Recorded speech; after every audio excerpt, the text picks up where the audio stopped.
Good morning. Magpo-proning po tayo ngayon. Pakita mo ako. Mamaya ka na. Ano na. Proning po tayo. Tatalbusan lang natin siya para mabilis ang kanyang paglaki.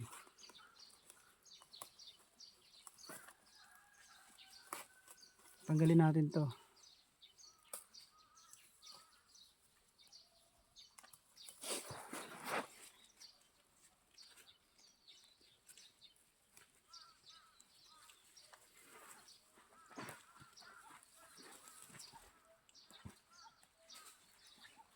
Ayan.